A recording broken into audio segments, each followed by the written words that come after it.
Bienvenue dans cette nouvelle exploration. Aujourd'hui, on ouvre ensemble le numéro d'octobre 2025 du magazine Le Monde Histoire et Civilisation. Bonjour. Un numéro particulièrement riche, je trouve, centré sur un dossier captivant, les tout débuts de l'islam. Absolument. Une période, oui, de bouleversement majeur, 7e, 8e siècle. Le magazine la décortique sous plusieurs angles. Comment cet empire s'est étendu si vite? Qui étaient les premiers chefs, les califes? Oui.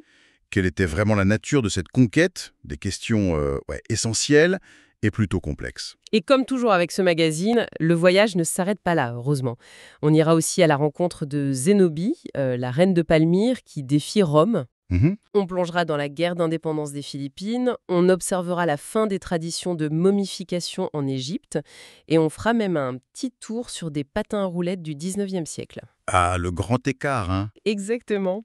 Sans oublier le portrait d'un bâtisseur d'empire, assez controversé, Cecil Rhodes, et puis quelques échos de l'actualité historique.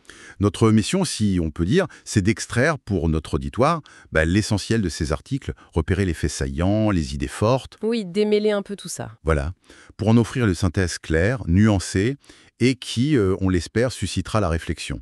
Une sorte de raccourci pour être bien informé sans se perdre dans tous les détails. C'est parti. Commençons par le plat de résistance, ce fameux dossier sur les débuts de l'islam. Alors, l'éditorial met tout de suite les pieds dans le plat. C'est le cas de le dire.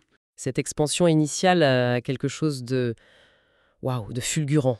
Deux empires millénaires, Byzance et la Perse sassanide, sont bousculés en quelques décennies à peine.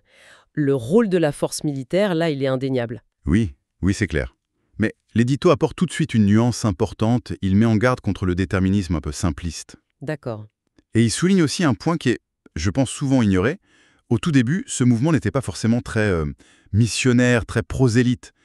Les guerriers, apparemment, ils préféraient garder le butin pour eux plutôt que de le partager avec de nouveaux convertis, quoi. Ah, intéressant ça. Et si l'expansion fut rapide, elle s'est quand même étalée sur un siècle, entre la mort de Mahomet en 632 et la bataille de Poitiers en 732. C'est rapide, mais moins fulgurant qu'Alexandre le Grand, par exemple. D'accord. L'édito pointe aussi une autre dimension, peut-être plus structurelle, plus durable que les batailles elles-mêmes.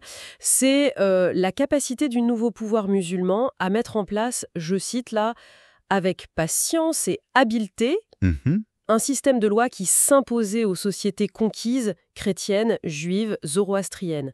Un système qui, par des pressions discrètes et des statuts parfois humiliants pour les non-musulmans, aurait encouragé les conversions, mais sur le long terme. C'est une distinction qui est clé, je crois. Il y a la conquête militaire, rapide, visible, et puis cette domination plus lente, juridique, sociale. L'édito conclut d'ailleurs sur cette idée assez forte. Il était relativement facile d'entrer dans l'islam, mais beaucoup plus difficile d'en sortir, notamment à cause de l'interdiction de l'apostasie, c'est-à-dire le fait de renoncer à sa foi. D'accord. Entrons maintenant dans le vif du sujet avec le premier article du dossier. Il est signé Mathieu Tillier et il retrace justement cette expansion. Il dépeint vraiment un séisme géopolitique au 8e siècle. Ah oui, Des guerriers venus d'Arabie animés par une foi nouvelle qui redessine complètement la carte du Proche-Orient. oui, l'article rappelle les jalons clés, les victoires marquantes, la défaite écrasante des Byzantins au Yarmouk en 636. Qui ouvre la Syrie, c'est ça, hein? Exactement. Ça livre la Syrie, la prise de Jérusalem très symbolique en 638, la défaite décisive des Perses à Al-Qadisiyah, vers 637, qui mène à l'effondrement de leur empire. L'Égypte aussi tombe très vite, Alexandrie est prise en 641, il crée même une flotte, ce qui est nouveau, et il commence à défier Byzance en Méditerranée. Mais comment on explique cette efficacité redoutable? L'article suggère un cocktail de facteurs, si j'ai bien compris. Oui, c'est ça. D'un côté, les deux grands empires voisins, Byzance et la Perse, sont épuisés. Ils sortent de décennies de guerre l'un contre l'autre. Ah oui, d'accord. Et de l'autre, les troupes arabes, moins nombreuses au départ, mais très mobiles, rompues aux tactiques de raids rapides, de harcèlement, des tactiques de guérilla avant l'heure, en quelque sorte. Et puis, il y a la foi, j'imagine. Et puis, il y a le moteur de la foi, bien sûr. Ce nouveau monothéisme était, d'après Tillier, teinté d'attentes un peu apocalyptiques. C'est-à-dire? Mais l'idée qu'il fallait hâter l'avènement du royaume de Dieu sur terre avant une fin des temps qu'on jugeait proche. Les combattants se percevaient comme des muhajiroun, des émigrés pour Dieu. engagés dans un effort sur le chemin de Dieu, le fameux djihad. D'accord. Mais il précise bien que ça ne signifiait pas forcément, au début en tout cas, imposer leur foi aux gens du livre, donc les juifs, les chrétiens, les zoroastriens. L'article nuance aussi l'image d'une invasion arabe qui serait un bloc uniforme. Il dit qu'il s'agissait plutôt de groupes assez divers venus d'Arabie, parfois rejoints par des combattants locaux perses ou byzantins. Tout à fait, l'identité arabe commune se serait plutôt forgée après la conquête, justement en lien avec l'adhésion à l'islam. Et ensuite, comment ça s'organise tout ça, une fois la conquête faite? Alors l'organisation se met en place. Des camps militaires deviennent des villes-garnisons, Koufa, Bassora, Foustat en Égypte. Le calife Omar aurait pris une décision stratégique importante. Laisser les terres aux paysans locaux. Ah bon? Oui, à condition qu'ils payent l'impôt foncier évidemment. Et les non-musulmans, les dhimmis, payaient une taxe supplémentaire, la capitation, en échange de la protection du pouvoir et d'une certaine liberté de culte. Enfin, avec des restrictions quand même. D'accord. Ce système assurait des revenus stables à l'État naissant. Donc un système financé par l'impôt des conquis, qui permettait de payer les soldats sous forme de pension, c'est ça? Un cercle économique un peu lié à la guerre finalement. C'est exactement ça. Mais ce système a connu des ratés, des limites, non? Effectivement, l'article explique que des guerres civiles éclatent assez vite entre musulmans, souvent pour des questions de partage du pouvoir, des richesses, du butin. Mhm. Et finalement, ces conflits internes, ils freinent l'expansion. Il y a aussi des résistances assez fortes, on pense aux Berbères en Afrique du Nord. Et finalement, vers les années 720-730, la dynamique s'essouffle.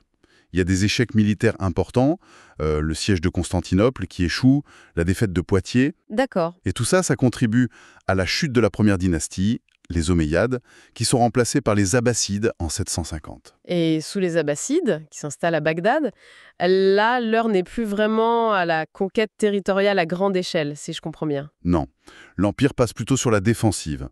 On voit apparaître des volontaires qui gardent les frontières dans des sortes de forts qu'on appelle des ribas. Très clair. Le magazine consacre ensuite un article de Cyprien Micinski aux 4 premiers successeurs de Mahomet. Les califes, dits bien guidés.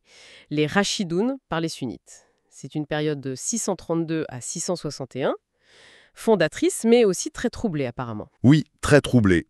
Plutôt que de détailler chaque règne, on peut peut-être retenir l'essentiel pour chacun. Oui, allons-y. Abé Bakr, le premier. Lui, il doit d'abord assurer l'unité de l'Arabie, parce qu'après la mort de Mahomet, certaines tribus veulent reprendre leur indépendance. Ce sont les guerres dites d'apostasie, la Rida. D'accord. Ensuite, Omar, le deuxième. Lui, c'est le grand organisateur de l'Empire et surtout de l'expansion fulgurante en Syrie, Égypte, Perse. Il met en place les bases de l'administration. Le bâtisseur, en quelque sorte. Un peu, oui. Osman, le troisième, il vient du clan Omeyyade. Il poursuit l'expansion, mais il est surtout connu pour avoir fait compiler la version officielle du Coran, ce qui crée déjà des tensions. Et son favoritisme envers son clan lui vaut d'être assassiné. Et le quatrième, Ali, cousin et gendre de Mahomet. Figure centrale pour les chiites. Exactement. Son califat est marqué par la première grande guerre civile de l'islam, la fitna. Il s'oppose notamment à une partie de l'élite de la Mecque et surtout au gouverneur de Syrie, Moawiya, qui est un cousin d'Osman. C'est de là que naît la grande division? Oui, c'est de ce conflit que naît la division durable entre sunnites et chiites, et aussi l'émergence d'un troisième courant, les kharidjites. Et Ali, il finit lui aussi assassiné par un kharidjite, ce qui ouvre la voie à Moawiya et à la dynastie Omeyyade. Incroyable. Une période très courte, à peine 30 ans, mais absolument décisive. Expansion incroyable et déchirement interne dont on sent encore les échos aujourd'hui. C'est tout à fait ça. Le dossier se termine par un entretien avec Rémi Brague, qui est philosophe et historien des idées. Il apporte un regard peut-être plus distancié sur la nature de cette conquête. Il commence par rappeler la difficulté d'étudier cette période, non ? Le manque de sources. Oui, le manque de sources contemporaines abondantes et fiables. C'est un vrai problème pour les historiens des 7e et 8e siècles. Et une de ses idées fortes, c'est de comparer l'expansion de l'islam et celle du christianisme. Oui, il contraste les deux. L'islam, dit-il, a d'abord bâti un empire par la force militaire, en imposant un État à des sociétés qui étaient majoritairement non musulmanes au départ. Alors que le christianisme, à l'inverse, s'est répandu pendant des siècles au sein de la société romaine, un peu de l'intérieur, avant de conquérir l'État romain lui-même. Deux modèles très différents selon lui. Bragg revient aussi sur cette idée de législation patiente et habile qui aurait poussé à la conversion. Pas forcément par la force brute au début. Non, plutôt par des avantages sociaux, fiscaux, et puis un statut de citoyen de seconde zone pour les non-musulmans, les dhimmis. Il nuance l'idée que le but premier était de convertir tout le monde immédiatement. La domination et l'impôt semblaient plus importants au départ. Il fait une analogie un peu provocatrice, je crois, sur l'impôt des dhimmis. Oui, il compare ça au pizzo-mafieux. Bon, c'est sa propre analyse, hein. Une somme payée pour être protégée. C'est une vision assez critique du système. Et sur la rapidité des conquêtes, il mentionne une hypothèse liée à la démographie. Oui, il évoque la peste de Justinien au VIe siècle qui aurait pu affaiblir démographiquement les régions qui ont ensuite été conquises, facilitant l'avancée arabe. Quant à la durabilité de cet empire, comparé à celui d'Alexandre par exemple, il suggère que ça tient à une volonté de remplacer les civilisations précédentes, notamment en s'appropriant ou en transformant leurs lieux symboliques, comme les églises. Et le djihad alors? Il en dit quoi, Rémi Bragg? Il rappelle que le mot dans le Coran a un sens assez large. C'est l'effort sur le chemin de Dieu. Ça peut être militaire, oui, mais aussi financier ou spirituel, intérieur. La distinction qu'on entend souvent entre petite djihad, la guerre, et grande djihad, la lutte intérieure. Oui. Il dit que c'est une invention plus tardive, sans doute soufie, du Xe siècle, et que ça ne disqualifie pas pour autant le combat armé dans la tradition. Selon lui, même si le droit musulman classique présente souvent le djihad comme défensif, l'histoire montre une pratique souvent offensive avec une définition très très large de ce qui est défensif. Alors, la question qui vient après ça, Nespor aussi. Quel est l'islam est expansionniste par nature? Sa réponse est oui. Mais, il ajoute, comme le christianisme, car les deux se veulent universels. Là où il diverge, selon lui, c'est dans les méthodes. Les missions chrétiennes qui visent la conversion intime, le cœur, contre les institutions islamiques qui viseraient d'abord à imposer un cadre légal, la charia, et un comportement social conforme. La foi intérieure étant plus difficile à contrôler par l'État, disons. Et pour aujourd'hui, quelle est son analyse? Bragg note que, si la violence djihadiste est marginale, les autorités musulmanes traditionnelles peinent, selon lui, à condamner clairement ceux qui s'inspirent de cet idéal guerrier des origines. Il suggère qu'elles préfèrent d'autres méthodes d'expansion, plus discrètes. Et il termine en questionnant l'idée qu'on pourrait facilement distinguer un bon et un mauvais islam, soulignant que dans la vision traditionnelle, la seule norme morale, c'est la volonté de Dieu telle qu'interprétée. C'est un entretien qui fait réfléchir, c'est sûr. Qu'on soit d'accord ou pas avec toutes ces analyses d'ailleurs, sur ce lien complexe entre religion, politique, violence dans l'histoire. Absolument. Voilà, pour ce dossier central, très dense. Passons maintenant aux autres sujets abordés dans le magazine. On commence avec une figure féminine assez remarquable, Zénobie, reine de Palmyre au IIIe siècle après Jésus. Ah oui, Zénobie dans Deux Tantès. Emma Soughton raconte son histoire incroyable. Palmyre, c'était cette cité caravanière très riche, en Syrie actuelle, alliée de Rome. Après la mort de son mari, Odénate, Zénobie prend le pouvoir. Et elle profite d'une énorme crise de l'Empire romain pour étendre son royaume sur l'Égypte, une partie de l'Asie mineure. Elle se proclame même Augusta, comme les impératrices romaines. Rien que ça.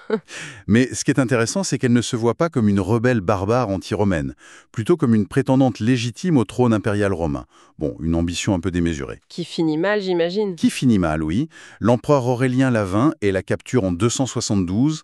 Elle finit sa vie en exil à Rome, apparemment. Changement radical d'époque et de lieu. On part aux Philippines, fin du 19e siècle. Oui. Maria Dolores Elizalde décrit la lutte pour l'indépendance contre l'Espagne. Une révolte éclate en 1896, menée par des nationalistes radicaux comme Andrés Bonifacio. Mais en 1898, voilà que les États-Unis, qui sont en guerre contre l'Espagne à Cuba, interviennent aussi aux Philippines. Ils écrasent la flotte espagnole, ils s'allient d'abord aux indépendantistes philippins, puis, une fois l'Espagne vaincue, ils décident d'acheter les Philippines à l'Espagne et de les annexer. Ah, la volte-face. Exactement. Du coup, s'ensuit une guerre terrible et assez oubliée entre les Américains et les Philippins, qui réclamaient leur indépendance. Une indépendance qu'ils n'obtiendront finalement qu'en 1946. Quelle histoire! Retour vers le passé lointain avec le crépuscule des momies en Égypte. De quoi ça parle? Sous les dominations grecques, donc ptolémaïques, puis romaines, on continue à momifier les morts, à utiliser des cercueils décorés, pleins d'amulettes. Ah oui, Oui, même si le sens profond se perd peut-être un peu. L'article décrit des détails fascinants, des bandelettes arrangées en losanges à l'époque romaine, des masques en cartonnage peint très réalistes, Et la langue en or, j'ai lu ça. Oui, parfois on plaçait une petite langue en or dans la bouche du défunt pour qu'il puisse plaider sa cause devant Osiris au tribunal des morts. C'est l'arrivée du christianisme finalement qui mettra vraiment fin à ces pratiques millénaires. Fascinant. Le magazine brosse aussi le portrait de Cecil Rhodes, une figure clé de l'impérialisme britannique en Afrique. Oui, Jordi Cannell-Soler retrace son parcours hors norme. Il fait fortune dans les diamants avec la fondation de De Beers. Ah, De Beers, oui. Et dans l'or en Afrique du Sud. Il devient Premier ministre de la colonie du Cap et il utilise sa compagnie privée, la BSAC, pour conquérir d'immenses territoires au nord, ce qui deviendra la Rhodésie, actuelle Zambie et Zimbabwe. D'où le nom, d'accord. Voilà. L'article rappelle son idéologie impérialiste, très raciste aussi, il faut le dire, et les mesures discriminatoires qu'il a mises en place contre les populations noires, qui sont vues comme des sortes de prémices de l'apartheid. Un personnage très complexe, à la fois bâtisseur d'empire et exploiteur brutal. Son héritage paradoxal inclut aussi les célèbres bourses Rhodes à Oxford. Un sujet plus léger maintenant, pour souffler un peu, la folie du patin en roulette au XIXe siècle. Ah oui, ça c'est amusant. Anna Roldan raconte l'invention et l'essor de ce loisir. Après des débuts un peu hésitants et catastrophiques même. Ah bon? Oui, les premiers essais n'étaient pas terribles. C'est l'invention de l'américain Plimpton en 1863, le patin à 4 roues sur essieu parallèle, beaucoup plus stable et maniable, qui lance vraiment la mode. Et là, c'est l'explosion. C'est l'explosion. Des skating rings, des pistes de patinage, ouvrent partout aux États-Unis, puis en Europe, à Londres, Paris. C'était un lieu de sociabilité très à la mode. Un endroit pour voir et être vu, un peu comme les dancing de l'époque. Une véritable frénésie qui a connu son apogée vers 1880. Incroyable. Terminons avec quelques nouvelles un peu plus brèves, des découvertes archéologiques au Pérou. Oui, une momie pré-Inca de la culture Chansey, bien conservée. Et surtout, une frasque murale vieille de 1000 ans, découverte à Huaca Yolanda, avec des motifs marins jugés exceptionnels, des poissons, des filets de pêche en relief. Malheureusement, ces sites sont menacés par les pillards et l'agriculture. Comme souvent, hélas. L'actualité des événements historiques avec les rendez-vous de l'histoire de Blois. Oui, la 28e édition avait pour thème une vaste question, la France. Vaste programme. Voilà, de quoi alimenter, on imagine, de nombreux débats sur l'identité, l'histoire, la place du pays dans le monde, la laïcité, etc. Et un zoom sur le patrimoine breton. Carnac. Ah, excellente nouvelle. Les alignements de menhirs et les dolmens de Carnac sont enfin classés au patrimoine mondial de l'UNESCO après 30 ans d'attente. Ah, enfin. Oui, c'est le site mégalithique le plus ancien d'Europe, plus vieux que Stonehenge. Des marqueurs du néolithique dont le sens exact nous échappe encore en partie. Une reconnaissance méritée, même si ça soulève des questions sur la gestion du tourisme futur, qui est déjà important là-bas. Oui, le revers de la médaille. Le magazine met aussi en avant la région Lorraine, pour finir. Oui, présentée comme une belle inconnue du Grand Est. Une terre de passage, un carrefour européen, à la fois central et en marge, dont l'histoire a été très marquée par sa position entre la France et l'Allemagne. Et voilà, on a fait un tour d'horizon assez complet, je crois, de ce numéro vraiment foisonnant de Le Monde, Histoire et Civilisation. Oui, c'était dense. De la naissance explosive d'un empire au 8e siècle, aux ambitions d'une reine syrienne, des luttes pour l'indépendance aux Philippines, à la fin d'une tradition funéraire millénaire. Sans oublier l'épopée d'un mania britannique ou l'engouement pour le patin à roulettes. Ce qui est frappant peut-être à travers toute cette diversité d'époques et de lieux, c'est de voir comment se croisent constamment les grandes dynamiques de l'histoire, non ? La construction et la chute des empires, la définition toujours mouvante des identités, qu'elles soient religieuses, nationales, culturelles. Oui. Les rencontres, les chocs aussi entre civilisations. Et puis comment notre regard sur ce passé est constamment en débat. Comment l'histoire s'écrit, se réécrit sans cesse. C'est une excellente piste de réflexion pour conclure. Finalement, comment les histoires que nous racontons sur le passé, comme celles qu'on vient d'explorer dans ce magazine, comment est-ce qu'elles influencent notre façon de comprendre le monde aujourd'hui et puis peut-être d'imaginer celui de demain? Vaste question. Une question qui reste ouverte après cette plongée dans les profondeurs de l'histoire. Merci de nous avoir écoutés. Merci.